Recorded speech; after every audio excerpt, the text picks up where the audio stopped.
BNP বলেন কিংবা জামায়াত বলেন, তারা তাদের জায়গা থেকে এককভাবে ভারতীয় আধিপত্যবাদের বিরুদ্ধে লড়াইটা অব্যাহত রাখতে পারবে না। ঐক্যমত্য কমিশন বলেন আর অন্তর্বর্তীকালীন সরকার বলেন, জুলাই সনদের আইনগত ভিত্তি না দিয়ে কেউ এখান থেকে তাদের নিজেদেরই এক্সিট নাই। আমরা তো এখনও এটা কোথাও কনফার্ম করিনি যে আমরা বিএনপির সাথে জোট করছি।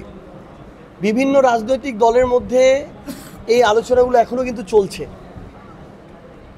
এবং এখন পর্যন্ত এই দলের সাথে জোট করবে এরকম অনেক ধরনের কথা বা আলোচনা থাকলেও কনফার্ম এখন পর্যন্ত বাংলাদেশের প্রথম সারির যে রাজনৈতিক দলগুলো আছে তারা কিন্তু কেউ করে নাই। এই আলোচনাটা চলছে। আমরা আমাদের এনসিপির ক্ষেত্রে এটা বলতে পারবো যে আমরা আমাদের জায়গা থেকে যদি দেখি যে কোনো রাজনৈতিক দলের সাথে আমরা এমন একটা কমিটমেন্টে যেতে পারছি যেই কমিটমেন্ট অভ্যুত্থানের আকাঙ্ক্ষাকে ধারণ করে সংস্কারের জন্য কাজ করবে, বিচারিক প্রক্রিয়াকে পরবর্তী সময়ে অব্যাহত রাখার জন্য কাজ করবে, ভারতের আধিপত্যবাদ সহ যে কোনো আধিপত্যবাদের বিরুদ্ধে কাজ করবে, যেই কমিটমেন্ট শুধু আসন কেন্দ্রিক নয় বরং বাংলাদেশের পরিবর্তনের জন্য কাজ করবে, এমন কমিটমেন্ট যে রাজনৈতিক দলগুলোর সাথে আমাদের মিলবে আমরা তাদের সাথে ইলেকট্রাল অ্যালায়েন্সে যেতে পারি। কিন্তু আমরা আমাদের জায়গা থেকে মনে করি বিএনপি বলেন কিংবা জামায়াত বলেন, তারা তাদের জায়গা থেকে এককভাবে ভারতীয় আধিপত্যবাদের বিরুদ্ধে লড়াইটা অব্যাহত রাখতে পারবে না। এই জায়গায় এনসিপি আবশ্যক। তাই আমরা শুধু এই জায়গায় নয়, ইভেন এই বিচারিক প্রক্রিয়ার কন্টিনিউয়েশন। ডাবল ধামাকা অফার, ওয়ালটন ল্যাপটপ পাওয়া যাচ্ছে নতুন ছাড়কৃত মূল্যে।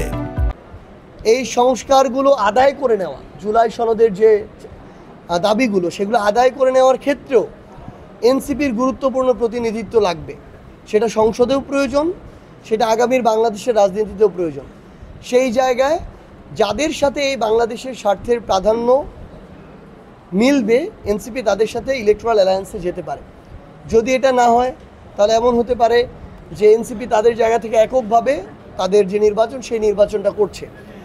এবং একটা জিনিস কি আপনি যেটা মাত্র বললেন, আমরা আমাদের জায়গা থেকে এটা মনে করি যে সাংগঠনিক সক্ষমতার যে একটা নির্দিষ্ট স্ট্যান্ডার্ড যে সেট করে দেওয়া যায় এটা স্ট্যান্ডার্ড ব্যাপারটা এরকম না। এটা প্রতিনিয়ত কাজের মধ্য দিয়ে বৃদ্ধি পায়, আবার কাজ না করলে হ্রাস পায়।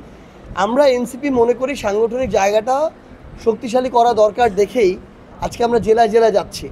হয়তো পরের মাসে আমাদেরকে আপনারা উপজেলায় পাবেন। সো আমরা এটাকে গুরুত্বপূর্ণ মনে করে এই কাজটা করছি। আশা করি যদি জুলাই সনদের বাস্তবায়ন এবং বিচারিক প্রক্রিয়ার দৃশ্যমান অবস্থা দেখার পরে আগামী কয়েক মাস ফেব্রুয়ারিতে হোক আর যখনই নির্বাচনটা হয়, আমরা মনে করি তার আগেই আমাদের সাংগঠনিক সক্ষমতা ওয়ার্ড পর্যন্ত বিস্তৃত হবে এবং আমরা নিজেরাই নির্বাচন করার মতো সক্ষম হয়ে উঠব। ঐক্যমত্য কমিশন বলেন আর অন্তর্বর্তীকালীন সরকার বলেন, জুলাই সনদের আইনগত ভিত্তি না দিয়ে কেউ এখান থেকে তাদের নিজেদেরই এক্সিট নাই। সো আমাদের নির্বাচনে যাওয়া না যাওয়ার প্রশ্নটা অনেক পরে।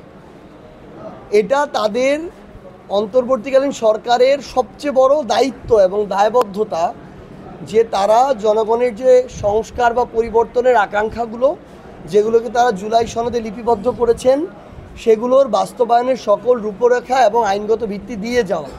এবং আমরা মনে করি যে একই সাথে নির্বাচনের প্রস্তুতি তারা প্যারালালি নিচ্ছেন, ওইটাকে বাদ দিয়ে নির্বাচনের প্রস্তুতি তারাও তাদের জায়গা থেকে নিবে না। এবং এটা শুধু এনসিপি নয়, অন্য কোনো রাজনৈতিক দলও এগুলো বাদ দিয়ে জুলাই সনদের বাস্তবায়ন কিংবা দৃশ্যমান বিচারিক প্রক্রিয়াকে বাদ দিয়ে তারা নির্বাচনের কথা বলবে না।